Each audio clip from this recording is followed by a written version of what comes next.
Freebies और भ्रष्टाचार के बाद अब दिल्ली में सियासी जो दंगल छिड़ा हुआ है उसमें रामायण, रावण और मारीच की एंट्री हो गई है। आम आदमी पार्टी के सीएम कैंडिडेट अरविंद केजरीवाल ने एक बयान कल दिया जिसके आधार पर बीजेपी ने उनके खिलाफ मोर्चा खोल दिया है।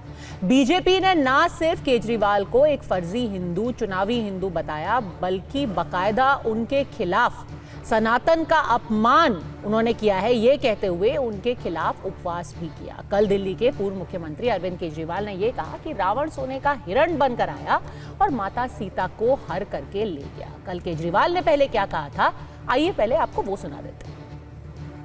रावण आया सोने का हिरण बनके, आया कि नहीं आया? सोने का हिरण बनके आया। सीता मैया लक्ष्मण को बोली मेरे को ये हिरण चाहिए। लक्ष्मण बोला ना मैया, भगवान राम कह के गए हैं कि मेरे को आपकी रक्षा करनी है। उसने बोली नहीं, मैं तेरे को आदेश देती हूं, जाओ और हिरण को पकड़ के लाओ। लक्ष्मण के पास चारा नहीं था, लक्ष्मण चला गया और वो रावण अपना वेश चेंज करके और सीता मैया का हरण करके ले गया। ये बीजेपी वाले भी उस सोने के हिरण की तरह हैं, इनके चक्कर में मत आ जाना, नहीं तो हरण हो जाएगा आपका सबका। उधर जब रावण पर दिए बयान के बाद अरविंद केजरीवाल को बीजेपी ने घेरना शुरू किया तो फिर खुद वो सामने आए और उन्होंने कहा कि क्योंकि अब बीजेपी रावण के साथ खड़ी हुई दिखाई दे रही है, ऐसा प्रतीत होता है जैसे उनकी प्रवृत्ति ही राक्षसों वाली हो, उनकी राक्षसी प्रवृत्ति है। बीजेपी ने फिर से अपना जो आरोप था वो दोहराया और कहा कि ये बात साफ हो जाती है कि चाहे जितना भी आम आदमी पार्टी दिखाने की कोशिश कर ले, जितना भी वो अलग अलग ऐसी स्कीम्स है उनकी घोषणा कर दे, भले से ही वो 18,000 रुपए पुजारियों के लिए उसकी घोषणा कर दे, लेकिन असली हिंदू तो वो हैं ही। मैंने ये कह दिया कि जो सोने का हिरण था वो रावण सोने का हिरण बन के आया था। ये कह रहे हैं कि रावण नहीं बन के आया था, मरीची राक्षस बन के आया था। तो मेरी वो पूरी भारतीय जनता पार्टी आज धरने पे बैठी है मेरे घर के सामने कि मैंने रावण का अपमान क्यों किया, मैंने रावण का अपमान कैसे कर दिया। पूरी भारतीय जनता पार्टी, इनको रावण से इतना प्यार है, राक्षसी प्रवृत्ति है इन लोगों की। मैं दिल्ली के झुग्गी वालों को और गरीब तबके को खासकर चेताना चाहता हूं कि अगर ये आ गए तो ये राक्षसों की तरह निगल जाएंगे आप लोगों को। लोग चुनावी हिंदू होते हैं, एक्सीडेंटल हिंदू होने का काम भी करते हैं और शायद उनको ये भी नहीं पता कि सोने का हिरण बनके रावण नहीं राक्षस मारीच आए। और शायद ये वही लोग हैं आपदा वाले जो कहते थे 20 नए कॉलेज खोलेंगे, क्या एक भी नया कॉलेज खुला है? इनकी अपनी भी शिक्षा और ज्ञान अधूरा है और दिल्ली के बच्चों को भी ना पाठशाला दी, मधुशाला दी। आप हिंदू है ही नहीं, आप तो चुनावी हिंदू हैं। आपने जब कहा कि रावण सोने का हिरण बन के आया तो आपका जो सोने से प्यार है मुझे समझ में आता है, क्योंकि शीश महल में भी सोना ही सोना लगा है। अरविंद केजरीवाल थे बड़ा झूठा, दिल्ली या हिंदुस्तान में होने से बोले बीजेपी धरने पे बैठी है। भाई हमें तो पता नहीं कौन धरने पे बैठा है। अब इनको काल्पनिक बीजेपी के लोग दिखते हैं, हमें बता दें कौन धरने पे बैठा है, हमें तो मालूम नहीं है। हमने तो इतना कहा है कि आपने श्री रामचरितमानस का अपमान किया है, उसका व्याख्यान गलत किया है। इतने कहने पे आप तिलमिला रहे हैं, क्यों? क्योंकि आपके अंदर की राक्षस प्रवृत्ति जाग रही है। बीजेपी का एक ही नारा, रावण है आदर्श हमारा। मैं बहुत हैरान हूं कि पूरी की पूरी भारतीय जनता पार्टी उपवास कर रही है, अनशन कर रही है। किस बात पे? कह रहे रावण का अपमान कर दिया। इसका मतलब साबित हो गया कि भारतीय जनता पार्टी रावण को अपना वंशज मानती है। अरविंद केजरीवाल चुनावी हिंदू बनने की कोशिश करते थे, चुनाव में हनुमान जी का भक्त बनने की कोशिश से राम भक्त बनने की कोशिश करते थे। कल मां सरस्वती ने अरविंद केजरीवाल का पोल पट्टी खोल दिया।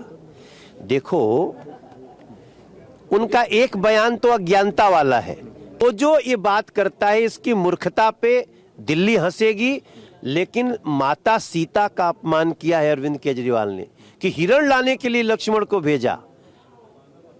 मूर्ख अरविंद केजरीवाल, ये माता सीता का अपमान है। आज पूरी भाजपा तिलमिलाई हुई है कि कैसे उनके देवता रावण के लिए अरविंद केजरीवाल जी ने कुछ गलत कह दिया, रावण के समर्थन में उतर आए हैं। ये रावण के वंशज हैं, राक्षसी प्रवृत्ति के हैं भाजपाई।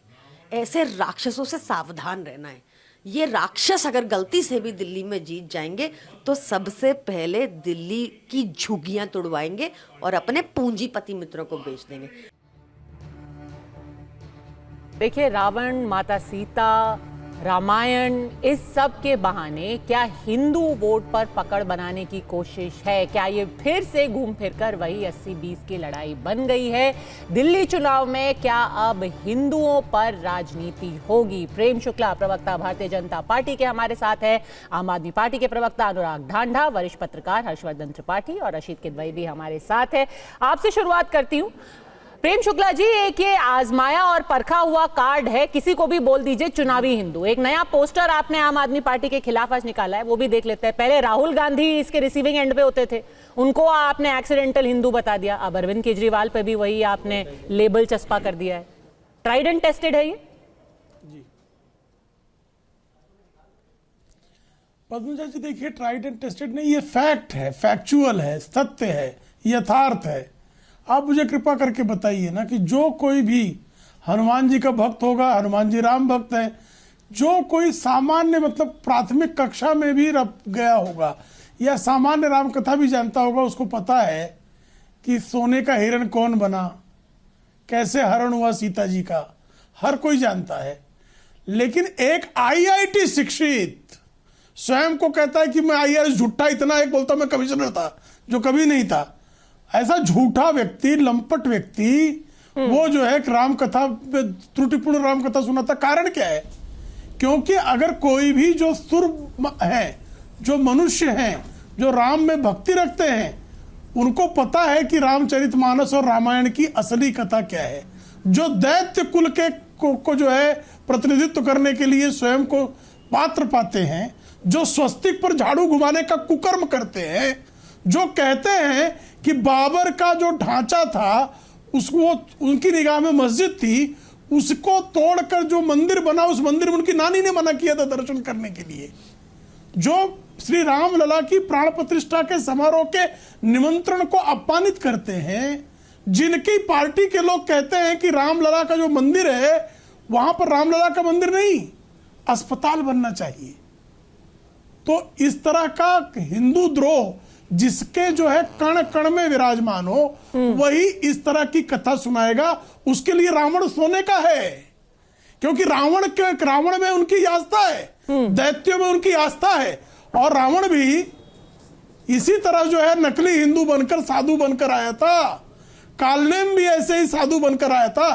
तो केजरीवाल जो है वो कालनेम के असली प्रतिनिधि है, और ये उन्होंने स्वयं जो है अपनी हरकत से सिद्ध कर दिया है। अब उन्होंने सिद्ध कर दिया है, तो इस बात को रखने पर जिस तरह से विपक्षियों के लिए गालीबाज पार्टी गालियां बक रही है, केजरीवाल ऐसे अकेले व्यक्ति है जिन्होंने खुद को कहा मैं कमीना हूं। उसका वीडियो चाहिए तो आपको भेज देता हूं। ठीक है, एक जो खुद को कमीना कहता हो, अपने घर पे बुलाकर जो है स्वाति मालीवाल जैसी अपनी सांसद को पिटवाता हो। नहीं, एक एक करके तो उन्होंने तो जिस वीडियो का आपने जिक्र किया वो तो ये कह रहे थे कि भारतीय जनता पार्टी मेरे को ये सारी उपाधियों से बुलाती है, मेरे को ये सारी गालियां देती है। वो क्लिप्ड वीडियो की आप बात कर रहे हैं, वो पूरे वीडियो का कॉन्टेक्स्ट वो था। पर जहां तक कि हिंदू वोट की बात है, आप कहते हैं कि आपका भाजपा में किसने उनको कभी ना कहा? मुझे कृपा करके उद्धृत करके बता दीजिए, मुझे भाजपा में किसने उनको कभी ना कहा था? नाम बतवा दीजिए। अरे उनका ये आरोप था कि ये सारी गालियों की लिस्ट है जो कि भाजपा मेरे को देती है। आप सबसे ज्यादा गाली देते हैं नेशनल टेलीविजन पे। कह रहे थे कि मैं खुद ऐसा हूं। उनकी लंपटता का इस प्रमाण है ना। हाँ, मैं सिर्फ क्लैरिफाई गालियां देते हैं नेशनल टेलीविजन पे। देखिए इतने झूठे हैं वो। प्रेम शुक्ला खुद गाली देते हैं नेशनल टेलीविजन पे। नितिन गडकरी के बारे में बयान दिया, नाक रगड़ के। अनुराग ढांडा, भले से ही आप अपने बजट को राम राज्य बजट कहें, पर आप हैं कालनेमी, ये कह रहे हैं प्रेम शुक्ला। देखिए, आपने इतने सारे बयान अभी भारतीय जनता पार्टी के नेताओं के सुनवाए, और सबसे पहले तो एक चीज समझिए कि अब यज्ञ के बीच में कौन डिस्टर्ब करता था? राक्षस डिस्टर्ब करते थे। अभी मैं कुछ बातें बोलूंगा, अगर बीच में कोई डिस्टर्ब करे तो समझ जाइएगा कि फिर कौन डिस्टर्ब कर रहा है। इन्होंने क्या कहा? इन्होंने कहा, इनके सारे मैंने नेताओं ने डिस्टर्ब कहा कर दिए तो आप कि तो रावण सिद्ध हो को गए। ऐसा क्यों कह दिया, आप तो सिद्ध हो रावण को चुके ऐसा थे, क्यों कह क्योंकि दिया। मेरे वो बीच देखो में बोले डिस्टर्ब किया। बोले यज्ञ डिस्टर्ब करने के लिए आए राक्षस को आदर्श मानने वाले लोग। मैं बोला पहले आप ही रावण बोला को आदर्श दैत्य ही मानने पहले वाले लोग आए दैत्य ही बीच में पहले यज्ञ को किटकिटाया, डिस्टर्ब करने, पहले दैत्य ही कट यज्ञ को डिस्टर्ब करने, किसी के आयोजन के बीच में विघ्न कौन डालता है? राक्षस डालते हैं। आप मेरे बीच में आप ही ने विघ्न डाला। सुनिए ना, प्रेम क्योंकि राक्षस आप हैं, आप शत्रुघ्न भी राक्षस हैं, अनुराग जी, माना कि आप टीवी डिबेट को बड़ा सीरियसली लेते हैं, अब इसको यज्ञ भी मत बुला दीजिए। मतलब है ये डिबेट ही, इसको आपने यज्ञ बना दिया। चलिए बात पूरी। कोई भी आयोजन देखिए, अरे एक तो आपकी डिबेट, आपके आयोजन को यज्ञ कह रहा हूं, अच्छी चीज कह रहा हूं, उसको उस पे आप आपत्ति कर रही हैं। नहीं, मैं तो कह रहा हूं ये आपत्ति अच्छी नहीं कर रही, चर्चा हो मैंने रही तो है, उसको इसको बहुत- चर्चा के तरीके से सुनिए प्रेम शुक्ला जी। मैं सिर्फ इतना कह रहा हूं, सुनिए, मैं एक चीज कह रहा हूं कि इन्होंने क्या कहा, इनके कई नेताओं के बयान आपने सुनवाए, सबने क्या कहा? अरे रावण को ऐसा क्यों कह दिया, रावण को ऐसा क्यों कह दिया, रावण को आपने वो क्यों कह दिया, सोने का हिरण क्यों कह दिया, साधु कहना चाहिए रावण को। तो ये कह रहे साधु कहना चाहिए रावण को। तो इनको रावण की बड़ी चिंता है। क्या हो क्या गया है भारतीय जनता पार्टी को? किसने कहा? इनको रावण की चिंता हो रही है, रावण के चरित्र की चिंता हो रही है। अरे भाई, सनातन की पहचान राम से है, रावण से नहीं है। किसने कहा? प्रेम शुक्ला जी समझिए, रावण से पहचान नहीं है सनातन की, राम से पहचान है। आप लोग रावण के ही साथ खड़े हुए हैं। जब हम कहते हैं पुजारियों को 18,000 रुपए सम्मान राशि देंगे, कुकर्मी, आप कहते हैं मौलानाओं को तनख्वाह नहीं दे रहे हो, आप उसके खिलाफ खड़े हो जाते हो। अब आप गालियां देने लगेंगे, फिर कहेंगे गाली कौन देता है बीजेपी में। इसी के लिए तो कह रहे थे, आप ही गालियां देते हो सबसे ज्यादा। देखिए दरअसल बात क्या है, दरअसल बात यह है कि ये रावण के आदर्शों को मानने वाली पार्टी भारतीय जनता पार्टी है। रावण ने क्या किया था? भेष बदल के मां सीता का हरण किया था। भारतीय जनता पार्टी क्या कर रही है? भेष बदल के दिल्ली के लोगों की सुविधाओं का हरण करना चाहती है। अच्छा। इनके मैनिफेस्टो में क्या लिखा है? लिखा है जरूरतमंद बच्चों को शिक्षा दी जाएगी दिल्ली के। अरे दिल्ली में तो सबको फ्री शिक्षा दी जा रही है, ये जरूरतमंदों को देंगे इन्वर्टेड कॉमास में। जरूरतमंद कौन है बीजेपी की नजर में? जिसके पास फ्रिज है वो जरूरतमंद नहीं है, जिसके पास बाइक है वो जरूरतमंद नहीं है, जिसके पास कार है वो जरूरतमंद नहीं है, जिसके पास घर है वो जरूरतमंद नहीं है। मतलब इन सारे लोगों की शिक्षा फ्री जो मिलती है वो बंद कर देगी बीजेपी। बात कहां से कहां चली गई है, तो आप उसको सीधे मैनिफेस्टो से भी अब जोड़ दे रहे हैं। पर एक चीज जो आज अरविंद केजरीवाल ने कही है उसका जवाब दे दीजिए, फिर मैं दोनों हर्षवर्धन जी और राशिद किदवई जी को लाना चाहती हूँ। प्रेम शुक्ला, आज अरविंद केजरीवाल ने ट्वीट करके बोला है रावण के सम्मान में बीजेपी मैदान में। अब ये हो रहा है चुनाव में कि कहा जा रहा है कि आप रावण प्रेमी हैं और वो राम राज्य प्रेमी है। अरे आपने इतने तो बयान सुने हैं अभी बीजेपी नेताओं के, उन्होंने एक बार भी राम शब्द बोला। वो कह रहे हैं रावण को ऐसा क्यों कह दिया, रावण को ऐसा क्यों कह दिया। अरे अनुराग जी, अब आप पूछ लीजिए, बताइए। आप इस यज्ञ को बीच में मत रोकिए, उनको जवाब देने दीजिए। रावण के सम्मान में बीजेपी मैदान में कह रहे हैं अरविंद केजरीवाल। मुझे लगा आप मुझसे प्रेम शुक्ला। नहीं, बीजेपी तो राम भक्तों का दल है। रावण द्रोहियों के खिलाफ, रावण द्रोहियों की आपका जो है हमेशा से जो है हम लोग रावण द्रोह करते रहे हैं। और रावण की लंका भी एक राम भक्त हनुमान ने जलाई थी, और हर वर्ष राम के समर्थक राम भक्त जो है रावण को जलाने का काम करते हैं। लेकिन रावण की भक्ति तो इनकी है जो उनको सोने का बना रहे, और हमने तो इसे राम का अपमान ही कहा भारतीय जनता पार्टी ने। और कौन भाई अनशन पर बैठा? वीरेंद्र सचदेव जी ने पूछा कहां कौन अनशन कर रहा है भारतीय जनता पार्टी का।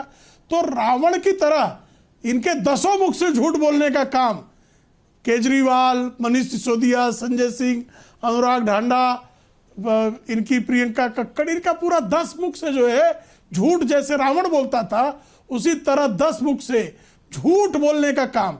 गडकरी जी के सामने नाक रगड़ के माफी मांगी, जेटली जी के सामने नाक रगड़ के माफी मांगी, कपिल सिब्बल के सामने नाक रगड़ कर माफी मांगी।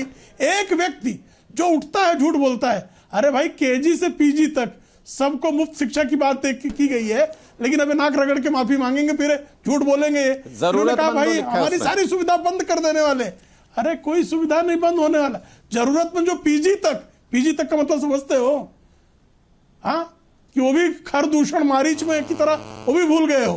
खर दूषणों की हरकत जो ये है, प्रदूषण को जो है बढ़ाने वाले खर दूषण, इसी तरह की भाषा बोलते हैं। देखिए, हमने सोचा था कि बात होगी प्रदूषण पर अब पूरी चुनाव में हम चर्चा लेकर आ गए हैं खरदूषण पर। हर्षवर्धन जी, क्या ये अल्टीमेटली लड़ाई घूम फिर के आई है वही 80-20 की, कि अब कौन बड़ा हिंदू है, हिंदुओं के वोट का हकदार कौन है?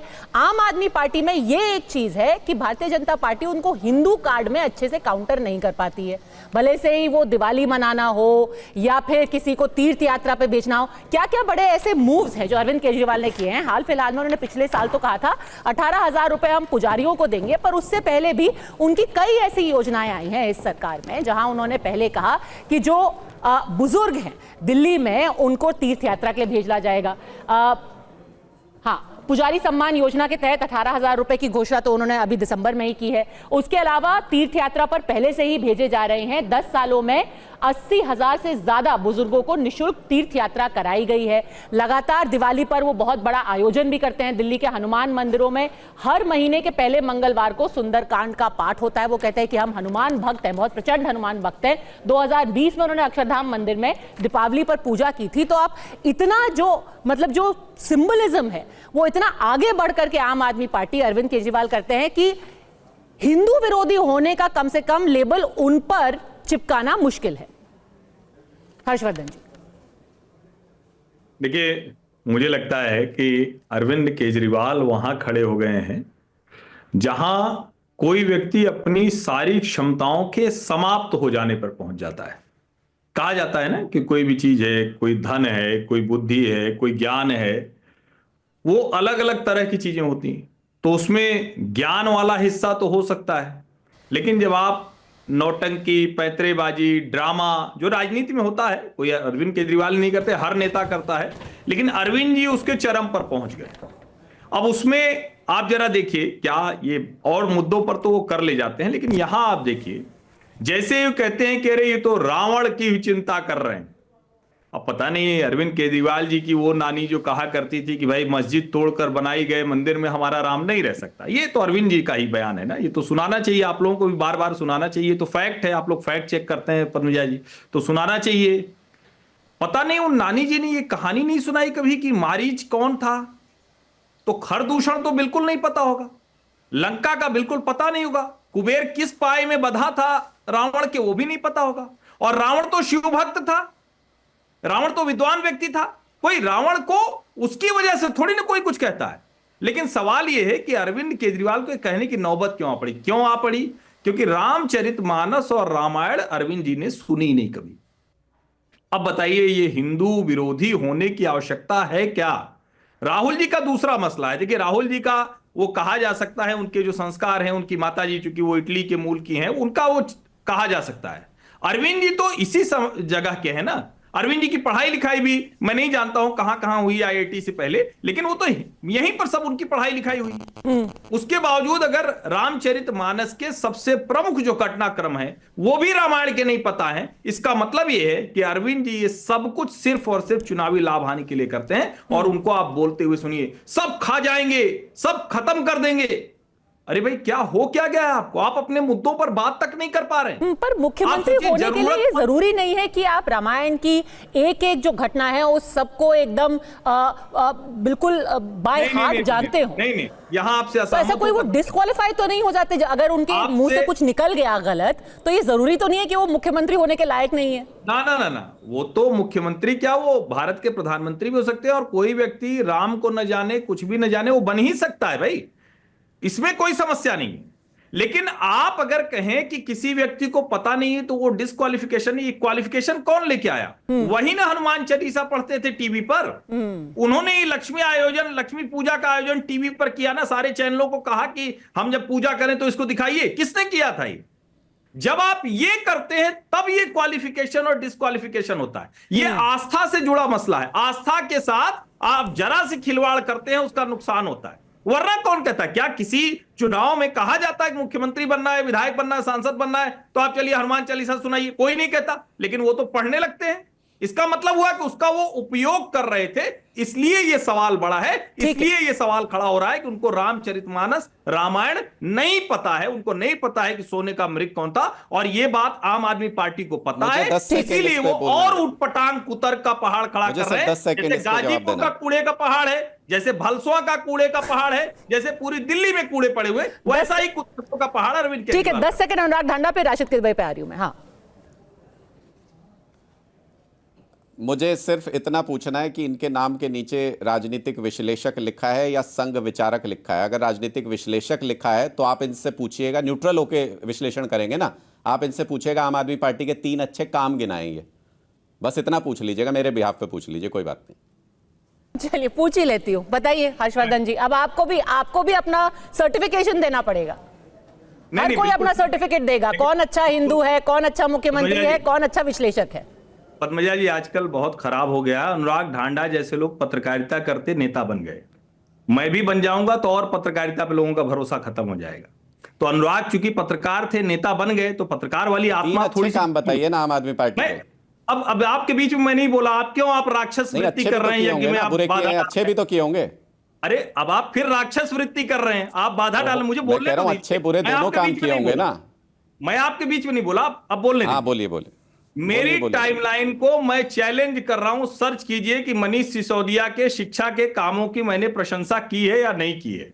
मेरी टाइमलाइन पे आप चेक कीजिए कि मोहल्ला क्लिनिक के कॉन्सेप्ट की मैंने प्रशंसा की है नहीं की है। लेकिन जब मोहल्ला क्लिनिक में कोविड के समय सब बंद हो जाएगा और वो कोविड फैलाने का जरिया बन गए, तो मैंने आलोचना की और आज तक वो दुरुस्त नहीं हो पाया। जब मैंने देखा कि बच्चों को फेल कर दिया जाता है तो शिक्षा मॉडल की आलोचना की, आज तक वो दुरुस्त नहीं हो पाया। और मैं चैलेंज करता हूं, अनुराग ढांडा जी पत्रकार हैं, रहे हैं, माफ कीजिएगा, कभी कभी निकल आता है, पुराने मित्र हैं। दिल्ली विश्वविद्यालय के 12 कॉलेज जो दिल्ली सरकार देती है पैसा, भैया शिक्षा मॉडल वाले बताओ कितने महीने की तनख्वाह वहां देरी से जा रही? सही से ही बताना, झूठ मत बोलना अनुराग, क्योंकि अब ये सवाल बता, जवाब देके तब जाना। शिक्षा मॉडल कितने दिनों की देरी से तनख्वाह मिल रही? पद्मजा जी, मुझे बस आपके दर्शकों को और पूरे पैनल को यही बताना था कि 3 अच्छे काम इनके मुंह से निकले नहीं। ये मोदी भक्ति में लीन है, ये भेष बदल करके यहां बैठे हैं, जिसका जिक्र हो रहा है कि बीजेपी भेष बदल के सुविधाएं काटना चाहती है दिल्ली के लोगों की। ये भेष बदल के यहां ज्ञान देते हैं विश्लेषक के तौर पे, लेकिन बीजेपी के लिए बैटिंग कर रहे हैं। 3 काम नहीं निकले इनसे, एक 10 साल पुरानी सरकार के 3 अच्छे काम नहीं निकले इनसे, बताओ। चलिए ठीक है, वापस मुद्दे पे आते हैं। राशिद किदवई, क्या फंस गए अरविंद केजरीवाल? वहां वो बात कर रहे थे कि मारीच है भारतीय जनता पार्टी, ये पासा थोड़ा उल्टा पड़ गया और ये एक बहुत ही खतरनाक खेल होता है, ये पूरा हिंदुत्व कार्ड खेल।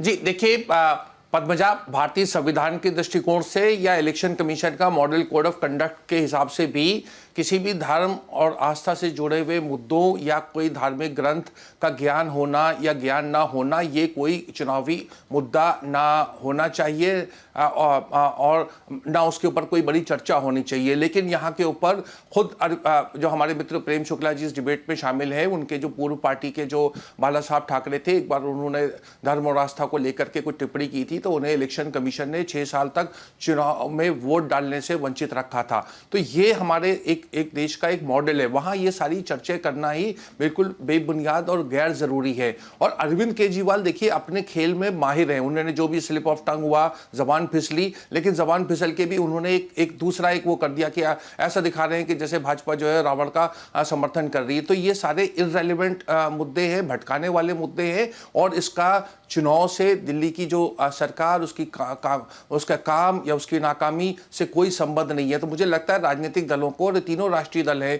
चाहे वो भाजपा हो, चाहे आम आदमी पार्टी हो, चाहे कांग्रेस, उसको मुद्दों से जुड़ा रहना चाहिए। ये तमाम बातें जो है फजूल की हैं। टीवी डिबेट में तो पद्मजा राशिद साहब, ये तो बहुत पुरानी बात हो गई। अब तो कोई ऐसी पार्टी नहीं है जो इस तरीके की राजनीति नहीं करती है। और अरविंद केजरीवाल ने खुद उन्होंने 1 महीने पहले जब 18,000 रुपए पुजारियों के लिए घोषणा की, ग्रंथियों के लिए घोषणा की, तो वो भी तो धर्म की ही राजनीति थी। वहां पर इमाम है जो कि कह रहे हैं हमें 7-7 महीने से नहीं मिले हैं पैसे, पर उन्होंने क्या किया, जैसे ही चुनाव की तारीख आई उन्होंने कहा लो 18,000 रुपए। तो ये ट्रैप है, सो पद्मजा ये ट्रैप है। तो वही शेर की सवारी है ना, आप धर्म की राजनीति करेंगे और धार्मिक ज्ञान नहीं होगा तो ट्रैप में फंस जाएंगे। ट्रैप में भाजपा फंस रही है, तो उस ट्रैप में फंस गए वो।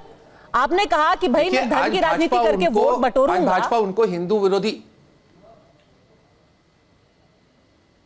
जी मैं कह रहा हूं ये अरविंद केजरीवाल देखिए एजेंडा सेटिंग उसमें माहिर हैं, वो भाजपा को एक तरीके से एक ट्रैप में लाते हैं हमेशा ऐसी बातें बोल करके, और भाजपा उनको एक हिंदू विरोधी साबित करने में लग जाती है। फिर वो गरीब गुरबा के पास जाते हैं और उनसे ये कहते हैं कि देखिए ये तो रावण का पक्ष ले रहे हैं। मुझे लग रहा है कि भाजपा को इससे कोई फायदा नहीं होगा। भाजपा का एक जो उनको डबल इंजन की सरकार का जो एक जो खाका पेश कर रहे हैं उसके ऊपर उन्हें फोकस करना चाहिए, काम के ऊपर बात करनी चाहिए, क्योंकि अरविंद केजरीवाल तो चाहते हैं कि काम से हट के बातचीत हो।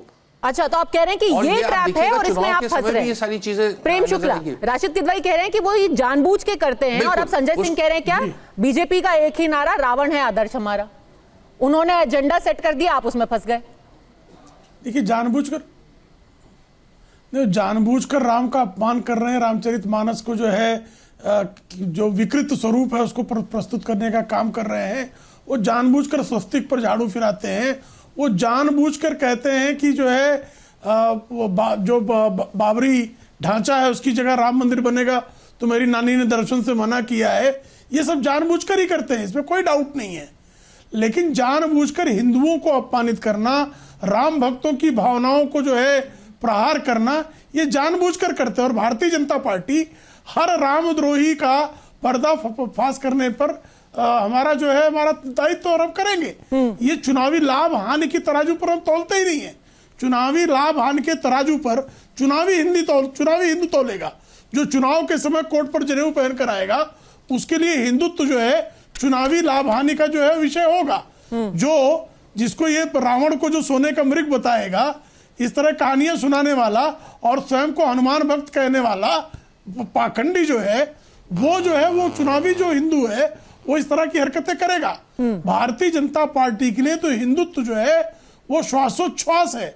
हमारे हर सांस में जो है वो हिंदुत्व की संस्कृति जो है वो विराजमान है।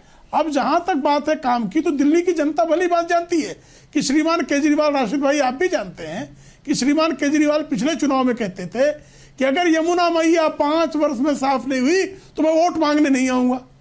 अब ये किसकी बेशर्मी है कि 5 साल बाद यमुना जी साफ नहीं हुई और ज्यादा गंदगी बढ़ गई और वोट मांगने चले आए। अगर इसको बेशर्मी कहें तो किसी को आपत्ति नहीं होनी चाहिए, कोई कहीं से गाली नहीं है। पर वहां पे भी वो कह रहे हैं रघुकुल की रीत है, रघुकुल रीत सदा चली आई, प्राण जाए पर वचन ना जाए। नहीं हुआ पिछले 10 साल में, अगले 5 साल में हो जाएगा। ये रघुकुल की रीत है, क्योंकि राम राज्य खुद यहाँ अभी दिल्ली में है। ये रघुकुल की रीत है कि प्राण अच्छा ये राम राज्य है कि आपने वचन दिया था कि 5 साल बाद मैं वोट मांगने नहीं आऊंगा और अपना सब छोड़कर जो है फिर आप वोट मांगने चले गए। ये रघुकुल रीत नहीं है, ये केजरीवाल की कपट नीति है। कपट नीति, और खुद मारीच एक तरीके से बता रहे हैं उनको कैसे। अनुराग ढांडा कुत्सित प्रदर्शन है ये। 2 वाक्य हैं। पहले उनका एक कथन है जहां पे उन्होंने कहा था कि मेरी नानी ने बताया मुझे कि बाबरी को गिरा करके जो भी ढांचा बना है वहां पर वो कभी मंदिर नहीं हो सकता। फिर जैसे ही राम मंदिर बना, उसी राम मंदिर पे तीर्थ यात्रा कराने लगे आप दिल्ली के लोगों को। दूसरा, उन्होंने एक और इंटरव्यू मैंने देखा था जिन्होंने कहा कि मैं बचपन से नास्तिक था। फिर दूसरा पॉडकास्ट मैंने देखा कि वो 300 बार हनुमान चालीसा का पाठ करते थे रात भर, 300 बार। तो नास्तिक होकर के पाठ कर रहे थे या क्या हो रहा था? इसीलिए भाजपा कह रही है कि ये तो मारीच की तरह रंग बदल रहे हैं। जिसको भी पद्मजा जी, जिसने भी इतिहास के दर्पण में झांक के देखा होगा, वो ये जानता है कि बड़े बड़े व्यक्तित्व अपने जीवन के अनुभवों से आस्तिक और नास्तिक हुए, अपने जीवन के अनुभवों से बहुत सारी चीजें सीखे। जो धर्म में यकीन नहीं करते थे वो भी यकीन करने लगे। ऐसा इतिहास में बहुत हुआ है। और अपने जीवन के अनुभव से आज अगर अरविंद केजरीवाल जी की अटूट श्रद्धा है भगवान के अंदर, प्रभु श्री राम के अंदर, श्री हनुमान जी के अंदर, तो उसका सम्मान होना चाहिए। दूसरी बात, ये कहते हैं कि झूठ बोलना रावण का आदर्शों का पालन करना है। अभी प्रेम शुक्ला जी ने कहा कि रावण के आदर्शों का पालन वो करते हैं जो झूठ बोलते हैं। इनसे बड़ा झूठा कोई हो सकता है? प्रेम शुक्ला जी आपकी डिबेट पे झूठ बोल गए बैठे बैठे। ये इनका संकल्प पत्र है। इसके तीसरे पॉइंट में लिखा है, सरकारी शिक्षण संस्थानों में दिल्ली के जरूरतमंदों जरूरतमंद छात्रों को केजी से पीजी तक मुफ्त शिक्षा दी जाएगी। ये बोले नहीं नहीं नहीं नहीं, झूठ बोल रहे हो आप, झूठ बोल रहे हो। अरे मैं आपके संकल्प पत्र से पढ़ रहा हूं, आपसे झूठा कोई है? किसने कहा था 15 लाख रुपए दूंगा, उससे झूठा कोई है? किसने कहा था 2 करोड़ रोजगार, मैंने क्या कहा? झूठा कोई है? किसने कहा था 2022 तक पक्के मकान बना दूंगा? किसने कहा था 2022 तक पक्के मकान सबको दे दूंगा, उससे झूठा कोई है? किसने कहा था 2022 तक बुलेट ट्रेन चला दूंगा, उससे झूठा कोई है? किसने कहा था 5 ट्रिलियन की इकोनॉमी बना दूंगा 2022 तक, उससे झूठा कोई है? किसने कहा था 2022 तक किसानों की आय दोगुनी कर दूंगा, उससे झूठा कोई है? झूठ पे ज्ञान मत दीजिए। मान लीजिए कि आपने, चाहे अचानक से ही सही आपके मुंह से सच्चाई निकल गई, आप रावण के समर्थन में, उसके साथ में निकल के आए। आपने कहा रावण को ऐसा क्यों कह दिया, रावण को ऐसा क्यों कह दिया, कल को आप कहेंगे रावण को क्यों जला दिया।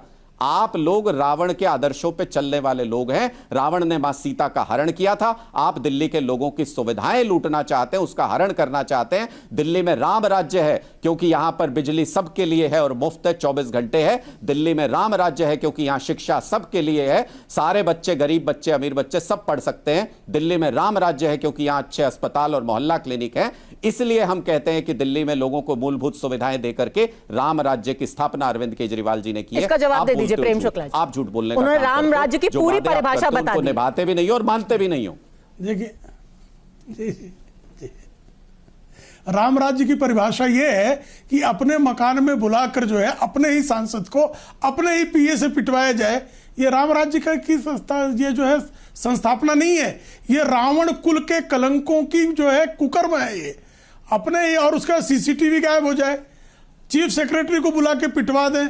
अरे इन्होंने कहा था कि हम प्रदूषण मुक्त कर देंगे दिल्ली को, कहां कर दिया साहब, प्रदूषण बढ़ गया दिल्ली का। इन्होंने कहा था हम 500 नए विद्यालय खोल देंगे, कहां खोल दिया भाई?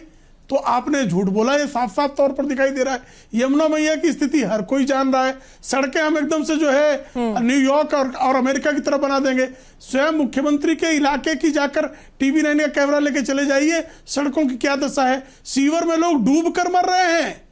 जो यूपीएससी के छात्र हैं वो बेचारे राजेंद्र नगर में किस तरह से इनके कुकर्मों के बलि चढ़ गए, ये सब पूरे देश ने देखा है कि अब बिजली के खुले तारों में जो है किस तरह से लोगों की मृत्यु हो रही है, ये हर किसी ने देखा हुआ है। कौन नहीं जानता। ये कह रहे थे कि पूरी दिल्ली में हम वाईफाई दे देंगे, कहा साहब पूरी दिल्ली को वाईफाई कब दे दिया आपने?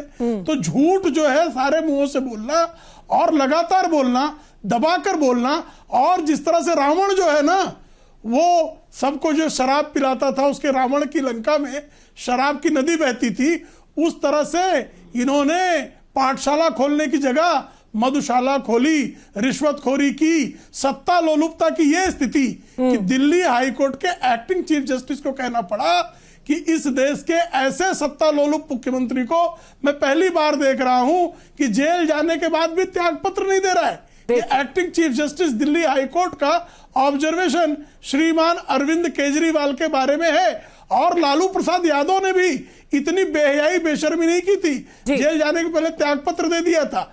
एक ऐसा पहला बेशर्मी की पराकाष्ठा करने वाले, सत्ता लोलुपता की पराकाष्ठा करने वाले मुख्यमंत्री ये रावण कुल कलंक ही हो सकता है, जिसने जो है जेल जाने के बाद भी त्याग पत्र नहीं दिया। तो राम राज्य तो पता नहीं किसी सदी की लंका कैसी दिख रही है, उसका चित्रण कर दिया है प्रेम शुक्ला ने। ये 21वीं सदी की लंका है जहाँ मधुशाला भी है, जहाँ सीसीटीवी नहीं चल रहे हैं, जहाँ पे वाईफाई नहीं मिल रहा है। ये मुख्यमंत्री पद से हटवाने के लिए गए थे कोर्ट में, ये मुख्यमंत्री पद से हटवाने के लिए कोर्ट में गए थे, 3 बार पीआई लगाई थी बीजेपी समर्थकों ने, 50,000 रुपए फाइन लगा दिया कोर्ट ने इनके ऊपर। तो झूठ बोलना आदत है इनकी, झूठ बोलना इनकी आदत है। कौन गया था? भाजपा का कोई नहीं गया था। बेशर्मी की हद किसको कहते हैं? बेशर्मी की हद किसको कहते हैं? डीएनए में बसा हुआ है। 467 करोड़ रुपए का अपने लिए घर बनवाते हैं प्रधानमंत्री, बदहवास हो गए इसको कहते हैं। आप दिल्ली के अंदर सुनिए, मैं आपको बताता हूं राम राज्य कैसा होता है। सुनिए, दिल्ली के अंदर राम राज्य कैसा होता है। अरे सुनिए, कुर्ते ही फाड़ेंगे आपको, और कोई काम तो है नहीं। सुनिए राम राज्य कैसा होता है। जीएसडीपी ग्रोथ दिल्ली का 9.17% पूरे देश के अंदर सबसे ज्यादा है। दिल्ली के अंदर पर कैपिटा इनकम 5,13,000 पूरे देश के अंदर सबसे ज्यादा है। दिल्ली में इन्फ्लेशन 2.81%, नेशनल एवरेज 5.65%। और दिल्ली का अकेला बजट है जो सारी सुविधाएं देने के बाद भी, मुफ्त देने के बाद भी हम प्रॉफिट के बजट में हैं, सरप्लस रेवेन्यू होता है, आगे भी इसी तरह से होता रहेगा और सारी सुविधाएं देंगे। आप लोग बताइए, आप बताइए, नहीं तो पैसा इस्तेमाल कर रहे हैं ना, सारे अभी आंकड़े तक तो सही सरप्लस थे, ही रेवेन्यू है। दो डेटा इनसे पॉइंट आप पूछिए, वहां गायब कर इनसे गए। पूछिए। रूरल अनएम्प्लॉयमेंट सबसे ज्यादा है और लगातार आप डेफिसिट की ओर बढ़ रहे हैं, पर कोई बात नहीं, हर कोई अपने हिसाब से। अरे रूरल है नहीं ना दिल्ली, रूरल है नहीं ना दिल्ली में। रूरल एरिया है कितना दिल्ली में? 20% है। यहाँ के गांव भी अर्बन हो चुके हैं, रूरल एरिया है नहीं ज्यादा दिल्ली में, बहुत कम है। नेशनल एवरेज का दुगना है रूरल अनएम्प्लॉयमेंट दिल्ली के अंदर। यहाँ के गांव भी अर्बनाइज हो चुके हैं। मैं कह रहा हूं यहाँ के गांव भी अर्बनाइज हो चुके हैं। रूरल एरिया है कितना दिल्ली के अंदर? बहुत कम है, सीमित है। यहाँ के गांव भी अर्बनाइज हो चुके हैं। ठीक है, चलिए, आपने दोनों ने बता दिया कि राम राज्य कैसा दिखता है, लंका कैसी होती है 21वीं सदी में। पर जहां तक आपने सवाल पूछा था हर्षवर्धन जी, अनुराग ढांडा ने ये साफ कर दिया है कि लोग अपने अनुभव से सीखते हैं, उनके अंदर और आस्था जागृत होती है। और अब अरविंद केजरीवाल जिस स्टेज पर है, उनके अब जो व्यूज है वो पहले से कुछ अलग है। और अब जहां पर वो खड़े हैं, उनको इस तरीके के लेबल देना या उनको इस तरीके से कहना कि आप अपने हिंदुत्व का कोई प्रमाण दीजिए, ये सही नहीं है, ये सिर्फ राजनीति है। नहीं, देखिए, मुझे ये नहीं अनुमान था कि अनुराग जी पत्रकार रहे फिर भी टीवी पर झूठ बोलेंगे। दिल्ली देश में 13वें स्थान पर है, 11,07,000 करोड़ वित्तीय वर्ष 2024-25 ग्रॉस स्टेट डोमेस्टिक प्रोडक्ट। मैं जो बोल रहा हूं, इसके देश के सारे लोग अभी इसको चेक करें कि किस स्टेट में है। अभी उस लिहाज से अगर कहें तो दिल्ली निश्चित तौर पर कैपिटा इनकम में टॉप स्टेट में है। लेकिन सोचिए कि पर कैपिटा इनकम को और बेहतर, टॉप स्टेट वाले को और बेहतर बनाने के बाद बजाय क्या किया, अरविंद जी ने इसको फ्रीबीज स्टेट बना दिया। इसीलिए जो शीला जी के समय में शानदार रेवेन्यू सरप्लस था, उसको पिछले 10 सालों में यहां लेके आ गए कि 30 सालों में पहली बार दिल्ली रेवेन्यू डेफिसिट में जा रही है। जो प्रोजेक्शन है वो लगभग 7,000 करोड़ के घाटे का जाने वाला है। अब ये हम नहीं कह रहे, ये दिल्ली सरकार की जो ऑडिट रिपोर्ट होती है उसके आंकड़े मैं बता रहा हूं। और फिर से मैं कह रहा हूं, 11,07,000 crore financial year 24-25 GSDP rank 30। नहीं हो तो मैं आपको आर्टिकल भी भेज दूं, नहीं हो तो आपको कर दूं। आप भी सर्च करेंगे अनुराग ढांडा जी तो मिल जाएगा। ऐसे थोड़ा सा नहीं, मैं इसका जवाब दूंगा। इसका जवाब दे दीजिए।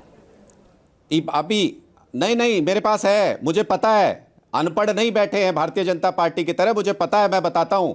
ये कह रहे हैं 7वें नंबर पे है जीएसडीपी। नाराज हो गए? मैंने आपको कुछ ऐसा तो नहीं कहा था। अब मैं आपको आंकड़ा बता, अब सुनिए ना। ओहो, अरे सुनिए, अभी मैं बताता हूं। मैंने आपको अनपढ़ नहीं कहा। दिल्ली की पॉपुलेशन 1.5% है इंडिया की पॉपुलेशन की। शांत, अभी दर्शक देखेंगे कौन है क्या। सुनिए, दिल्ली की पॉपुलेशन 1.5% है पूरे देश की पॉपुलेशन की, और जीडीपी में हमारा कंट्रीब्यूशन 3.9% है। तो जो ये जीएसडीपी बता रहे हैं ना, ये स्टेट के साइज के हिसाब से भी होता है महानुभाव। छोटा साइज होने के बावजूद हम 4% कंट्रीब्यूट करते हैं जीएसडीपी में, 1.5% पॉपुलेशन होने के बावजूद। तो अपने आंकड़े ठीक करके लाया कीजिए। ऐसे लोगों के सामने चल जाएंगे आपके आंकड़े की बीजेपी के सामने कुछ भी कह दो चल गया। आम आदमी पार्टी है, एक एक अक्षर का पता है, एक एक पैसे का पता है कहां खर्च होता है। आप अपनी पोल मत खोलिए। अभी आपने शुरू में कहा था कि हम टॉप स्टेट हैं, तब आपने छोटा राज्य बड़ा राज्य नहीं किया था। और थोड़ा सा और आपको करेक्ट करता हूं, आपका मैंने परसेंटेज में कहा, 9.71% टॉप ग्रोथ रेट है। 9.17% टॉप ग्रोथ रेट है। मैं अभी भी कायम हूं अपनी बात पे। आप क्यों परेशान हो रहे हैं? प्रतिशत में हम टॉप पे हैं। मैं कह तो रहा हूं कि मैंने तो आपको पूरा आंकड़ा बता दिया। अब जो लोग देख रहे हैं वो खोज लेंगे। लेकिन मेरा ये कहना है कि दिल्ली जो देश का, आपको पूरा आंकड़ा बताया, पूरा आपको पता नहीं था। क्यों बर्बादी की तरफ ढकेल दिया? आपने कहीं गूगल सर्च करके देख लिया कि 7वें नंबर पे है। पॉलिटिक्स में गए, अगर टॉप इकोनॉमी राज्य था तो आप, अरे गुजरात पे पूछिए, बर्बाद हो रहा है गुजरात। आपको बढ़ाना 6 लाख करोड़ का कर्जा है उत्तर प्रदेश पे, 5.5 लाख करोड़ का कर्जा है गुजरात के ऊपर, 7 लाख करोड़ का कर्जा है महाराष्ट्र के ऊपर। इनके ऊपर बोलिए 3.5 लाख करोड़ का कर्जा है हरियाणा के ऊपर। लेकिन आपकी जुबान नहीं खुलेगी भारतीय जनता पार्टी की भक्ति में, आपकी जुबान नहीं खुलेगी मोदी भक्ति में। आपकी हिम्मत नहीं है कि बीजेपी स्टेट लॉस में चल रहे हैं, 6-7 लाख करोड़ के, आप उनके बारे में भाई मैं जानता हूं आपकी हिम्मत नहीं, गुजरात में शराब बढ़ती है, अवैध शराब बढ़ती है, हम जैसे लोगों को आप नहीं बता पाएंगे। हिम्मत है, आप बोल दो गुजरात के अंदर अवैध शराब बिकती है। अरे मुझे क्या हिम्मत करनी है कि आप शराब के 3.5 लाख में आप जेल जाने वाले लोग, राजस्थान 5.5 लाख करोड़ के कर्जे में है, उत्तर प्रदेश 6 लाख करोड़ के कर्जे में है, अब अनुराग ढांडा जी महाराष्ट्र जो है वो 7.5 लाख पकड़ा गया तो क्या क्या गिना रहे हैं भैया? ऐसे नहीं होता, स्टेट थप्पड़ मार के मुंह लाल नहीं किया जाता है। हमारा कहां पकड़ा गया? अरे झूठ पकड़ा गया तो आप क्या क्या गिनाने लगे? इतना बड़ा झूठ बोलते हो। मैं फिर कह रहा हूं, आप तो सारा गिना दिया बीजेपी का कच्चा चिट्ठा। आप अगर राजनीतिक विश्लेषक हो तो आप बताओ ना कि सच बोला है कि नहीं बोला। ठीक है, देखिए आप दोनों बताओ मैंने सच बोला कि नहीं बोला। लोगों के सामने है, वो फैसला कर लेंगे कि क्या सच है। हर कोई अपने अपने हिसाब से आंकड़ों का एक इंटरप्रिटेशन देता है। पर राशिद भाई वापस मैं इस मुद्दे पे आता हूं। अक्सर ये कहा जाता है पेट्रियोटिज्म यानी कि देशभक्ति is the last refuge of the scoundrel, यानी कि जब कुछ और काम नहीं कर रहा है तो आप देशभक्ति की बात करते हैं। क्या आप धर्म की राजनीति भी वैसे ही हो गई कि कई ऐसे कड़े सवाल हैं जो कि अब सरकार से पूछे जा रहे हैं, एंटी इनकम्बेंसी है, तो बार बार अब हिंदुत्व की राजनीति या धर्म की राजनीति करने पे वो मजबूर है। संघ और बीजेपी जी पद्मजा, देखिए हृदय परिवर्तन का अधिकार केवल आचार्य वाल्मीकि को ही नहीं था, हर व्यक्ति को होता है जो सार्वजनिक जीवन में है, वो अपनी बात, अपना मुद्दा, अपनी सोच बदल सकता है। और हमने बहुत से राजनीतिक दल और राजनेताओं को देखा है। देखिए अरविंद केजरीवाल ने एक कामयाबी से एक दिल्ली मॉडल प्रस्तुत किया है। जिस तरह से गुजरात मॉडल है, आप गुजरात मॉडल में कमी खामियां निकाल सकते हैं लेकिन उसको नजरअंदाज नहीं कर सकते। उसी तरीके से एक दिल्ली मॉडल ऑफ गवर्नेंस उन्होंने पेश किया है जिसमें बहुत सारी कमियां हैं, बहुत सारी आप खामियां निकाल सकते हैं लेकिन उसको नजरअंदाज नहीं कर सकते। दरअसल भाजपा जो है वो अरविंद केजरीवाल की पिच के ऊपर बार बार जाके उनको हराने की कोशिश करती है, जबकि भाजपा को समझना चाहिए कि अरविंद केजरीवाल या आम आदमी पार्टी जो है वो कांग्रेस की तरह नहीं है जिसे आसानी से ध्वस्त किया जा सकता है, जिसके पीछे बड़ा एक ऐतिहासिक दशकों का एक उनका कामकाज का तरीका रहा हो और बहुत सी उसमें गलती और खामियां रही हो। इसलिए भाजपा को अरविंद केजरीवाल का सामना करने के लिए बहुत ज्यादा सतर्क रहना चाहिए, क्योंकि उनका, जैसे आज हमने पूरी डिबेट में भी देखा कि उनके पास लोग तैयार बैठे रहते हैं, उनके पास आंकड़े, तथ्य, बात कहने का अंदाज, काउंटर नैरेटिव वगैरह, तुरंत सोशल मीडिया, तमाम चीजें उनके पास मौजूद हैं। इसीलिए दिल्ली का चुनाव जो हम सब कहते हैं कि बहुत ज्यादा कांटे का है और उसमें हर तरह का दांव चला जा रहा है। और प्रेम शुक्ला जी, अगर आप हिंदू हैं तो अरविंद केजरीवाल तो कहते हैं हम प्रचंड हिंदू हैं, हम तो हनुमान मंदिर जाए बिना कुछ शुरू ही नहीं करते। वो नामांकन करने से पहले वाल्मीकि मंदिर गए, फिर वो हनुमान मंदिर भी गए, उनकी जो स्कीम्स भी होती है वो मंदिर में जाकर के लॉन्च करते हैं। और तो और अब क्या उसी का काट आपने ढूंढने की कोशिश की है योगी आदित्यनाथ की रैली। अब जबकि बस कुछ ही दिन बाकी बचे रह गए हैं इस पूरे चुनाव में, तो योगी आदित्यनाथ की रैली यहां पर प्लान की गई है। ऐसा बताया जा रहा है कि कुल 12 रैलियां योगी आदित्यनाथ, उत्तर प्रदेश के मुख्यमंत्री, यहां दिल्ली में करने वाले हैं। और कौन से है वो इलाके जहां पर उनकी रैली आयोजित की जाएगी? गोंडा, जहां पर करीब 10% मुसलमान है, वहां पर 29% पूर्वांचल भी हैं। तो अगर आप इन सीटों की डेमोग्राफी देखेंगे, यहां पे किस तरीके के लोग रहते हैं, तो यहां पर माइनॉरिटी पॉपुलेशन काफी ज्यादा है और साथ ही पूर्वांचली भी है। शाहदरा 11% मुस्लिम है, 20% पूर्वांचली है। वैसे ही किराड़ी की बात करें 29% पूर्वांचली और करीब 10% मुस्लिम। तो अब जो एक प्रचंड हिंदू व्यक्तित्व अरविंद केजरीवाल अपना दिखा रहे हैं, उसके सामने आप अपना ब्रह्मास्त्र इस्तेमाल करने वाले हैं प्रेम शुक्ला जी, योगी आदित्यनाथ को उतार करके। देखिए, तो पहले इसका उत्तर देता हूं। इसके पहले श्रीमान ढांडा जी को बता दें कि मुंबई की आबादी दिल्ली की जो है कि बहुत कम है। मुंबई की आबादी 2.1 करोड़ है, दिल्ली की आबादी 3.3 करोड़ है और इंडिया की जीडीपी में मुंबई का कंट्रीब्यूशन 6.16% है, दिल्ली का 4% है। तो कृपा करके इस आंकड़े को भी गांठ बांध लीजिएगा कि मुंबई महानगर जो है उसकी भारत की जीडीपी में उसका कंट्रीब्यूशन 6.16% है। मैं शहरों के हिसाब से, अब बीच में बोलने लगे दैत्यों की तरह हरकत क्यों करते महाराज? अभी तो राक्षसी वृत्ति कह रहे थे।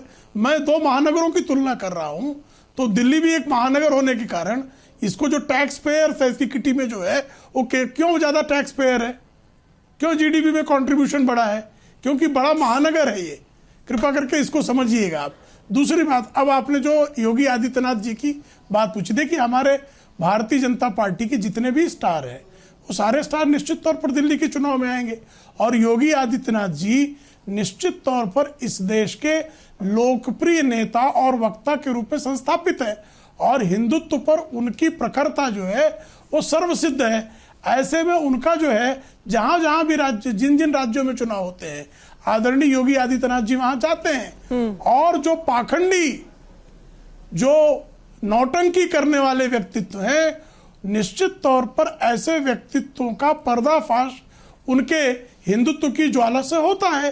तो श्रीमान जो स्वयं को हनुमान भक्त कहते हैं, लेकिन जो हनुमान सबसे बड़े जो है राम की कथा के सबसे बड़े रसिक जो है वो हनुमान जी। कहीं भी राम जी की कथा होती है, रामचरितमानस का अखंड पाठ या सुंदरकांड का पाठ होता है, तो पहले श्री हनुमान जी का आह्वान किया जाता है। संभवतः केजरीवाल को इसका भी ज्ञान नहीं होगा, जो आईआईटीएन तथा कथित आईआईटीएन है, उनको संभवतः इस बात का भी ज्ञान या भान नहीं होगा कि राम कथा में सबसे पहले सुनने के लिए हनुमान जी का आह्वान किया जाता है, और हनुमान का भक्त राम की कथा के मुख्य प्रसंगों से भी ना वाकिफ हो तो वो राम भक्त होने का पाखंड तो कर सकता है, लेकिन राम भक्त हो नहीं सकता है, हनुमान भक्त हो नहीं सकता है। यह हर हनुमत भक्त और राम भक्त भली बात जानता है। बताइए अनुराग ढांडा, आप तो पूरी तरीके से एक्सपोज होने वाले हैं, क्योंकि खुद योगी आदित्यनाथ आकर के बताएंगे कि हिंदुत्व क्या है। पहले प्रेम शुक्ला जी, दूसरों को राम भक्ति का ज्ञान देने से पहले थोड़ा सा उन आदर्शों का पालन करते हुए गाली देना बंद कीजिए। आपके बहुत वीडियो वायरल होते हैं, आप उल्टा सीधा बोलते हैं, गालियां देते हैं नेशनल टेलीविजन। गाली कौन सी दी मैंने आपको? कि योगी कौन जी सी गाली के बारे दी में मुझे आपने जो बताइए ना, प्रश्न गाली पूछा, कौन सी दी? तो मैं आपको बता दूं, गाली कौन सी दी? गाली कौन सी दी? झूठ मत बोलिए, लंपटता मत कीजिए। गाली कौन सी दी? पूरे सोशल मीडिया पे वायरल है, कौन सी गाली दी? पूरे सोशल मीडिया पे पूछिए कौन सी गाली दी? पूरे सोशल मीडिया पे आपकी बदजबानी वायरल है। अरे सुनिए ना, सुन लीजिए, गाली कौन सी दी? अभी के लिए नहीं कह रहा हूं। गाली कौन सी दी? होते होते आप जानबूझ के प्रवोक करके क्यों जा रहे हैं? अभी भी तो सभ्यता से चल रही है, मैंने तो सभ्यता से अपनी बात रखी है, मैंने तो सभ्यता से अपनी बात योगी आदित्यनाथ जी पे सुनिए ना, योगी आदित्यनाथ जी पे, प्रेम शुक्ला जी योगी आदित्यनाथ जी पे। अरे आप अपने नेता के बारे में तो सुन लीजिए। गाली कौन सी? योगी आदित्यनाथ जी के बारे में सुनिए। अगर आप असली सच्चे माँ बाप के पुत्र हैं, अरे सुनिए ना, योगी जी के बारे में आप सुनना नहीं चाहते हैं? मोदी जी कैंप से हैं क्या? तो बोल के जाइएगा। मोदी जी के कैंप से हैं क्या? बिल्कुल मुद्दे पे सुनिए ना, नहीं अनुराग जी बता के जाइएगा। कोई बात गाली कौन सी दी? अरे आप सुनिए ना, प्रेम शुक्ला जी सुनिए ना, अरे सुनिए ना, बीपी बढ़ जाएगा प्रेम शुक्ला जी, बीपी बढ़ जाएगा प्रेम शुक्ला जी, सुनिए ना। आप मोदी कैंप से हैं, योगी जी की बात नहीं सुनना चाहते हैं, आप मोदी कैंप से हैं, इसका मतलब ये होता है असली छलावा, योगी जी के बारे में नहीं सुनना चाहते, उन्होंने ट्रैप सेट किया और आपको प्रोवोक किया। प्रेम शुक्ला जी मुद्दे पे रहते हैं ताकि वो जवाब दे, मुद्दे पे रहते हैं, वो ट्रैप ही सेट कर रहे हैं, यही होता है असली छलावा। उससे भी नहीं बोलने दे रहे हैं। गाली कौन सी दी? चलिए अनुराग ढांडा योगी जी के भी विरोध में है। नहीं, छलिया है या झूठे है, पाखंडी है, देखिए हाँ पद्मजा जी, मैं सिद्ध है। देखिए फिर सिद्ध ये योगी जी के विरोध में मैं आपको बता रहा हूँ, ये योगी आदित्यनाथ जी के विरोध में है, उनके बारे में बात नहीं होने देना चाहिए। अनुराग ढांडा मुद्दे पे बारे में बात नहीं होने देना चाहिए। बोले कौआ काटे हो गए इनका। मैं योगी आदित्यनाथ जी के बारे में आपने पूछा, तो मैं आपको बता दूं पद्मजा जी, ईडी, सीबीआई, पुलिस, कैश, पत्थरबाजी, गालीबाजी, साड़ी, सूट, चश्मे, चप्पल, जूते, इनकी अपार विफलता के बाद अब ये योगी आदित्यनाथ जी को मैदान में लाए हैं। इसका मतलब इन्होंने ये स्वीकार कर लिया कि मोदी जी से हो नहीं पा रहा, अमित शाह जी से हो नहीं पा रहा है, दो बार से कोशिश कर ली, अब ये योगी जी को सामने लेकर के आए। ये भी ट्राई करके देख लीजिए, ये भी ट्राई करके देख लीजिए। योगी जी का पत्ता इतना ही चलता तो उत्तर प्रदेश में लोकसभा चुनाव में हार क्यों गए थे? वहां तो योगी जी ही चला रहे थे सब कुछ, सबसे बड़े नेता वही थे वहां पर। तो इसका मतलब दिल्ली में अगर चुनाव आपको लड़ना है तो काम के नाम पे लड़ना पड़ेगा, ऐसे नहीं कि भेस बदल के आप मैनिफेस्टो में लिख दोगे कि शिक्षा भी फ्री देंगे तो जरूरतमंदों को देंगे। अब इनसे पूछा नहीं आपने प्रेम शुक्ला जी से, जरूरतमंद का मतलब क्या है, क्यों लिखा है इन्होंने जरूरतमंद? शिक्षा तो सबको फ्री मिल रही है दिल्ली के अंदर, ये जरूरतमंदों को क्यों देंगे? वो कह रहे हैं जब कुछ नहीं चला तो योगी जी का ब्रह्मास्त्र चला। नहीं देखिए, नहीं इसीलिए बता रहा हूं कि ये 7 की 7 सीट हारने वाले प्रेम शुक्ला जी, जरूरतमंद क्यों लिखा है मैनिफेस्टो में? शरण जाने के बाद जरूरतमंद क्यों लिखा है मैनिफेस्टो में, वो बताइए। 7 की 7 सीटें प्रेम जो- शुक्ला जी, अरे सुनिए तो जरूरतमंद। आप फिर बीच में बोल रहे हैं जरूरतमंद यही आपका क्यों जो है लिखा है? पाखंड और जो है ढकोसला आपका जरूरतमंद दिखाई दे क्यों रहा है लिखा ना? मैनिफेस्टो हाँ, में? जरूरतमंद, हम अब तो मतलब जो है आप ऑलरेडी कह रहे हैं जरूरत है। कि आप चलो, कह रहे हैं अब आपको बताइए, जरूरतमंद सारे को लोग शिक्षा आप मुफ्त फ्री दी दे रहे हैं क्या जाएगी। दिल्ली में? अरे आप शिक्षा मुझे सबके बताइए, लिए सारे लोगों मुफ्त को होनी शिक्षा फ्री चाहिए। दे रहे हैं क्या? शिक्षा आप सबके लिए दिल्ली में मुफ्त हर होनी किसी को चाहिए, शिक्षा पूरे फ्री दे देश रहे हैं में क्या? मुफ्त होनी चाहिए। नहीं, दिल्ली में पूरे सबको देश शिक्षा में फ्री 22 क्या राज्यों में झूठे? दे नहीं पा रहे हैं। पाखंडी दिल्ली में कह रहे हैं बता के जाओ। जरूरतमंद को दी दिल्ली में जाएगी। सबको शिक्षा फ्री शिक्षा है क्या? सबके लिए मुफ्त दिल्ली में रहेगी। सबको शिक्षा फ्री है क्या? आपने क्यों लिखा है देखिए, पढ़ाई लिखाई स्कूल और स्कॉलरशिप की बात तो हुई और यही असली चुनावी मुद्दे रहते हैं। और चाहे जितने भी मारीच सामने आए, वोटर बहुत समझदार होता है, वोटर को समझ में आता है कि उसके काम के मुद्दे क्या हैं और वोट वो वही जान करके देगा। अड़ी में हमसे जुड़ने के लिए आप सबका बहुत बहुत धन्यवाद।